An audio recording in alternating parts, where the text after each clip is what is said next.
Halo semuanya, teman-teman. Apa kabar semuanya? Mudah-mudahan dalam keadaan sehat ya.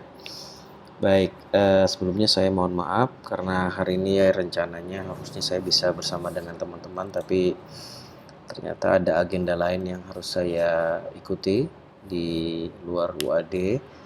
Tapi mudah-mudahan itu tidak menjadi alasan agar kita bisa tetap melakukan perkuliahan terakhir untuk mata kuliah Biostat ya.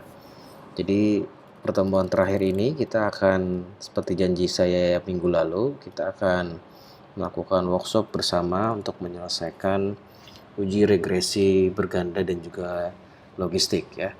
Tapi di video pertama ini kita akan belajar bersama untuk mengerjakan beberapa pertanyaan yang sudah saya siapkan dan teman-teman nanti bisa mengikuti dan hingga akhirnya nanti kita akan submit tugasnya hari ini juga ya. Baik, nah saat ini saya sudah menyiapkan ada 5 pertanyaan yang perlu kita jawab bersama-sama. Silakan teman-teman kemudian juga membuka uh, database yang sudah saya siapkan. Nah, adapun pertanyaannya yang perlu kita jawab hari ini adalah kita diminta untuk melakukan uji statistik dengan uji regresi linear berganda untuk menjawab pertanyaan pertama. Pertanyaan pertama adalah apakah kadar Hb pada wanita usia subur itu dipengaruhi oleh beberapa variabel, yaitu variabel usia, kemudian variabel indeks massa tubuh, kemudian lingkar lengan atas, asupan karbohidrat dan asupan protein serta asupan zat besi ya.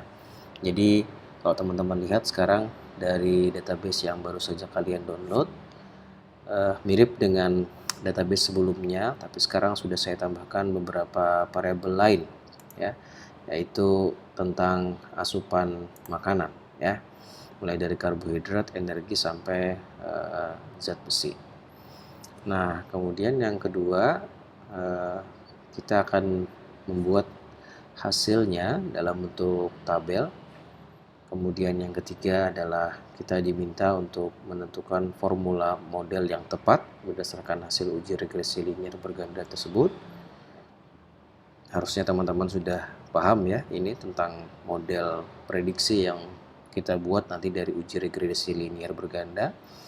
Lalu pertanyaan nomor 4 adalah kita diminta untuk menjawab berapa perubahan nilai kadar Hb sebagai output nanti yang akan kita prediksi dari setiap kenaikan 1 unit asupan protein ya, sehingga nanti kita bisa menebak berapa apakah bertambah atau berkurang dari setiap perubahan 1 unit asupan protein. Kemudian nomor 5 kita juga nanti bisa menebak ya berapa nilai kadar Hb seorang wanita jika seorang wanita tersebut berusia 24 tahun, kemudian asupan karbohidratnya dalam sehari ada 300 gram dan asupan proteinnya ada 60 gram. Sehingga nanti kalau teman-teman bisa menentukan formula yang tepat pada nomor 3, maka teman-teman juga akan bisa menjawab pertanyaan di nomor 5 ya. Nah, sekarang kita akan masuk ke dalam database yang sudah kita siapkan. Jadi hari ini teman-teman harusnya sudah bisa mendownload database yang kita siapkan. Jadi ada 26 variabel yang teman-teman saat ini sudah miliki. Yang sebelumnya teman-teman harusnya sudah sampai di sini ya. Ya, sampai di sini. Sekarang ada tambahan variabel baru yaitu variabel asupan energi, protein, lemak, karbohidrat, dan iron ya.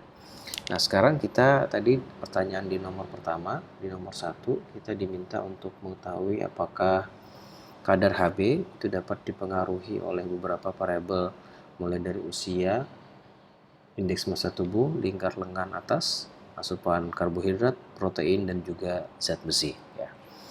Nah, sekarang kita lakukan uji analisa regresi linear berganda dengan cara klik Analyze, kemudian pilih Regression, kemudian pilihlah yang linear ya. Nah, biasanya kita akan punya PR untuk menentukan mana yang menjadi dependent, mana yang menjadi independent. Kalau dari pertanyaan tadi, maka dependentnya adalah kadar Hb, itu nanti output yang akan kita prediksi. Kemudian beberapa variabel yang tadi saya sebutkan, selain dari Hb itu adalah prediktor atau variabel independent ya.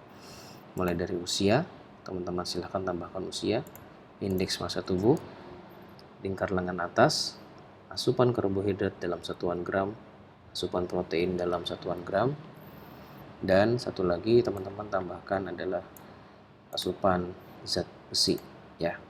Oke.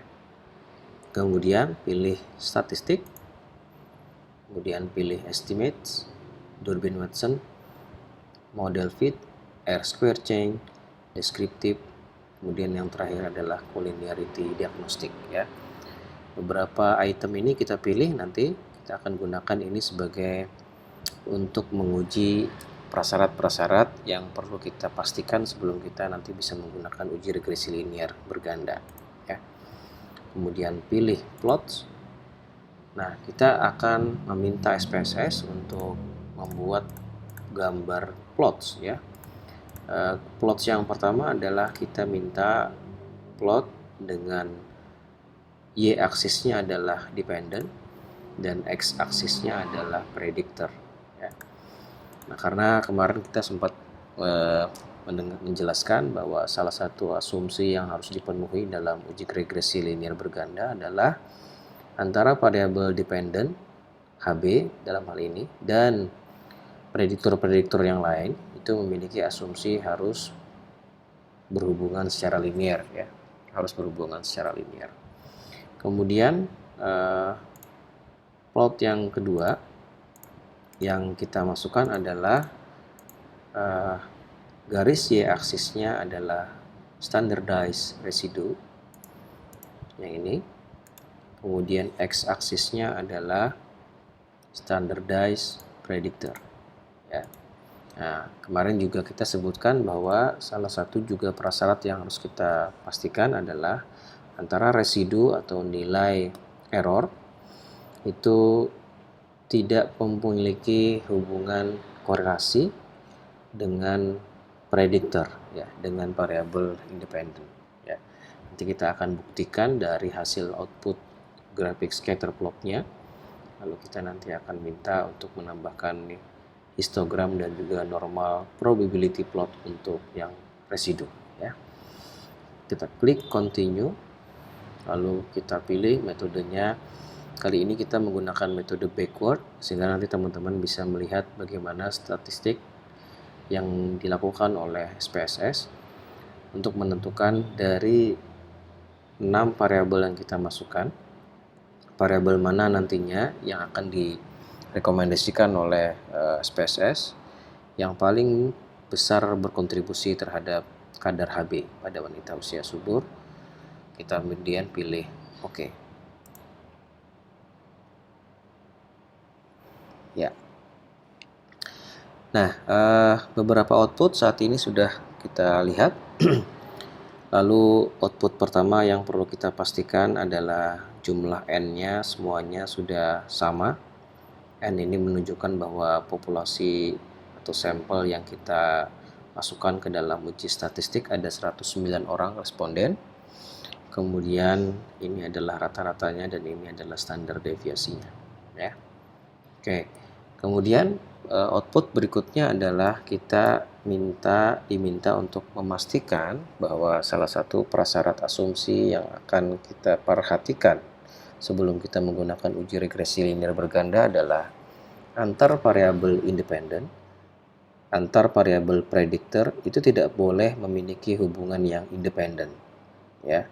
Jadi kalau seandainya tadi kita memiliki 6 variabel, maka satu sama lain tidak boleh memiliki korelasi atau hubungan yang independen. Sehingga untuk memastikannya adalah kita lihat dari output korelasi ini, apakah ada nilai rho, yang tinggi dan memiliki hubungan yang cukup signifikan terhadap masing-masing variabel independennya. Ya. Pertama, kita akan pastikan terlebih dahulu yang variabel dari usia ya. Usia dengan indeks massa tubuh, rho-nya adalah 0,127. Kemudian kita cek nilai p-value-nya juga tidak berkontribusi secara signifikan. Kemudian nilai rho pada usia dengan lingkar lengan atas itu juga minus 0,0 sekian, sangat rendah. Kemudian kita cek juga nilai p-value-nya menunjukkan lebih dari 5% atau lebih dari 0,05. Kemudian asupan karbohidrat dan seterusnya. Nah, kalau ketika cermati di sini itu kita bisa pastikan bahwa tidak ada nilai rho yang cukup tinggi kecuali yang asupan protein dan asupan zat besi ya.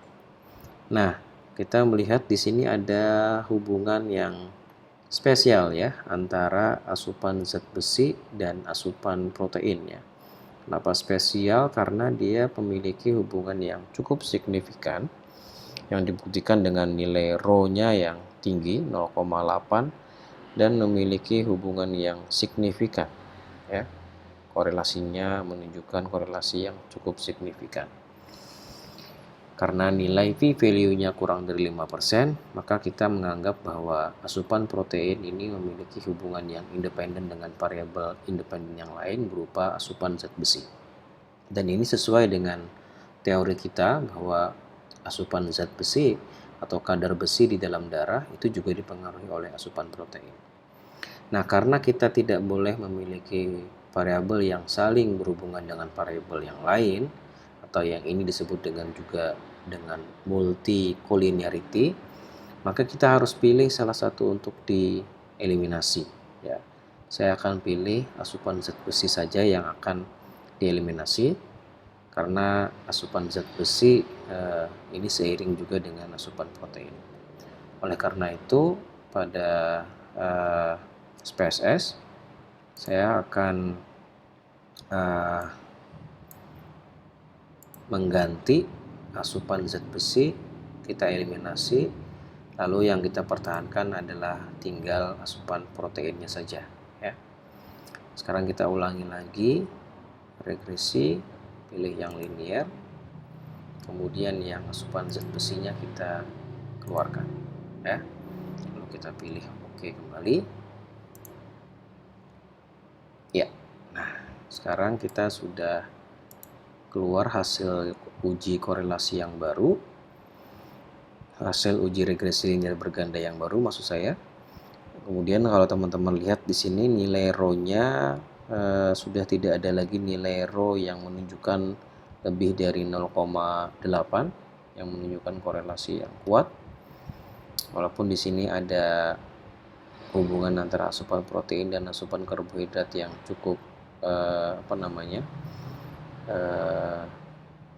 kuat ya, tapi masih medium ya, kurang dari 0,8 nilai rho-nya ya. Oleh karena itu kita bisa lanjutkan dengan 5 variabel yang tersisa, yaitu kadar hemoglobin, usia, indeks massa tubuh, lingkar lengan atas, asupan karbohidrat dan asupan protein. Berikutnya kita akan lihat model summary-nya ya. Output berikutnya yang kita lihat adalah model summary-nya. Dari model summary ini kita bisa melihat bahwa nilai dari R-square dan adjusted R-square-nya itu menunjukkan 0,128 atau 0,103 ya. Karena ini adalah uji regresi linear berganda, maka kita gunakan yang adjusted R-square, yaitu nilainya adalah 0,103 dengan kesimpulan bahwa 5 variabel tadi yang sudah kita sebutkan itu ternyata memiliki model yang cukup baik yang bisa memprediksi kadar Hb kurang lebih sekitar 10,3% ya. Kemudian nilai Durbin Watson-nya juga mendekati 2 walaupun lebih sedikit ya. Ini juga menunjukkan bahwa modelnya memiliki hubungan yang linear. Kemudian kita lihat juga dari nilai ANOVA menunjukkan bahwa memperkuat dari nilai Durbin Watson, yaitu persamaan model yang kita dapatkan itu memiliki hubungan yang cukup linier ya, karena nilai alfanya kurang dari 0,05 di sini.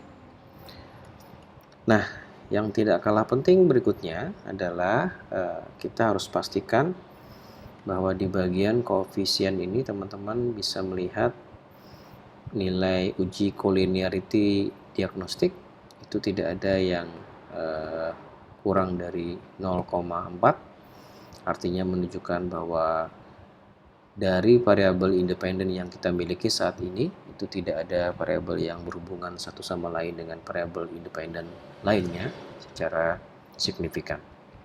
Kemudian dari koefisien yang kita miliki di sini ada 3 model. Kalau teman-teman cermati di sini dari model pertama dari yang 5 variabel independen itu kemudian tereduksi menjadi tersisa 3 variabel independen ya. Ini menunjukkan bahwa SPSS sudah memperhitungkan variabel mana yang dari model 1 yang tidak berkontribusi secara signifikan, mereka akan otomatis mengeliminasi sehingga yang tersisa adalah usia, asupan karbohidrat, dan asupan protein ya. Nah, dari 3 variabel ini sebenarnya yang usia itu juga relatif hampir berkontribusi secara signifikan walaupun sangat tipis ya. Tetapi kita bisa simpulkan bahwa usia, asupan karbohidrat, dan protein ini hampir semuanya nilai signifikansi p-value-nya itu kurang dari 0,05 ya. Nah, sehingga kesimpulannya dari 6 variabel yang tadi kita sebutkan sebagai variabel independen, hanya ada 3 variabel yang terbukti secara statistik menunjukkan bahwa berkontribusi secara signifikan terhadap perubahan kadar Hb pada wanita usia subur, yaitu usia, asupan karbohidrat, dan asupan protein ya, dengan nilai p-value-nya kurang dari alfa 0,05% ya. Nah, harusnya dari tabel koefisien ini teman-teman juga nanti bisa menentukan model akhirnya dengan nilai beta 0 sampai beta 1, beta 2, dan beta 3. Kemudian sebelum kita pastikan apakah kita sudah bisa menggunakan model persamaan ini, maka kita perlu cek asumsi-asumsi yang lain. Asumsi pertama adalah nilai residunya itu juga harusnya itu rata-ratanya mendekati angka 0.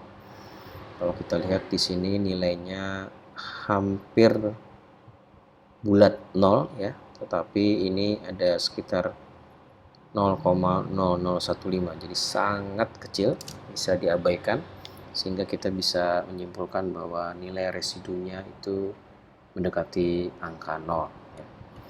Kemudian yang berikutnya yang kita perlu pastikan adalah apakah ada hubungan antara residu dengan independen variabel. Maka kalau kita lihat scatter plotnya di sini, hubungannya tidak bisa kita pastikan ada hubungan yang berkorelasi positif maupun negatif karena terlihat acak ya, tidak menunjukkan ada pola tertentu. Berarti terbukti asumsi bahwa nilai residu itu tidak punya hubungan yang berkorelasi positif ataupun negatif dengan nilai prediktornya atau nilai independennya. Lalu kalau kita lihat dari plot kedua, kita juga bisa menunjukkan bahwa apakah betul-betul ada hubungan yang linier antara kadar hemoglobin dengan nilai prediktor. Seperti dalam video ini teman-teman bisa melihat seperti ada pola ya, pola yang positif. Maka kita perlu pastikan apakah itu betul-betul pola yang positif dengan cara membuat grafik linear ya, apakah memang betul ada hubungan yang linear antara hemoglobin dengan prediktornya. Dari sini teman-teman bisa melihat bahwa memang betul ada hubungan yang linear, sehingga asumsi kita yang tadi, nilai ANOVA dan juga nilai Durbin-Watson yang menunjukkan ada hubungan yang linear, ini sekarang sudah semakin kuat dibuktikan dengan gambar scatter plot yang menunjukkan ada hubungan yang linear antara output lihat kadar hemoglobin dan variabel independen, itu variabel prediktornya ya. Baik, dengan demikian berarti bisa kita simpulkan model yang kita miliki dalam tabel koefisien sudah bisa kita gunakan sebagai persamaan model ya. Nah, sekarang kita kembali ke pertanyaan nomor 1. Nomor 1 tadi adalah apakah ada hubungan antara variabel usia sampai asupan zat besi. Tadi kita sudah bisa lihat dari hasil outputnya hanya ada 3 yang berhubungan, yaitu usia ya tadi, itu usia, kemudian asupan karbohidrat dan asupan protein yang memiliki hubungan yang signifikan terhadap perubahan kadar Hb. Nomor 2, teman-teman nanti dilanjutkan dengan membuat hasilnya dalam tabel. Teman-teman jangan lupa membuat tabel seperti ini. Kolom pertama adalah variabelnya, kolom kedua adalah betanya, nilai standar errornya, kemudian nilai standardized coefficient beta, lalu kemudian p-value ya. Jadi harusnya di sini nanti akan ada variabel usia, asupan karbohidrat, asupan protein, dan konstantanya ya. Silahkan nanti teman-teman buat dalam Microsoft Word untuk jawaban nomor 2 ya. Oke, kemudian pertanyaan ketiga, teman-teman tadi diminta untuk menentukan formulanya. Silahkan teman-teman tadi lihat formulanya dari nilai beta 0 dan beta 1, 2, 3 dari nilai koefisien yang kita miliki saat ini. Kemudian di nomor 4 teman-teman juga sudah bisa menjawab berapa kenaikan kadar Hb atau pengurangan kadar Hb dari setiap kenaikan 1 unit protein. Karena unitnya adalah gram, maka setiap kenaikan 1 gram protein akan ada kenaikan sebesar 0,014 mg per desiliter kadar hemoglobin ya. Oke, itu sudah terjawab. Kemudian nomor 5. Nah, sekarang teman-teman silahkan hitung dari pertanyaan nomor 3 berapa nilai kadar Hb-nya jika kita punya kondisi seseorang wanita usia subur yang berusia 24 tahun dan memiliki asupan karbohidrat sebanyak 300 gram dan asupan proteinnya 60 gram dalam sehari ya. Oke, saya rasa ini videonya sudah memandu teman-teman untuk menjawab dan juga mengerjakan di hasil worksheet teman-teman. Silahkan teman-teman siapkan dan pastikan nanti bisa kita submit di hari ini juga. Terima kasih teman-teman semuanya, mudah-mudahan bermanfaat. Jangan lupa untuk melanjutkan video yang kedua tentang uji regresi logis.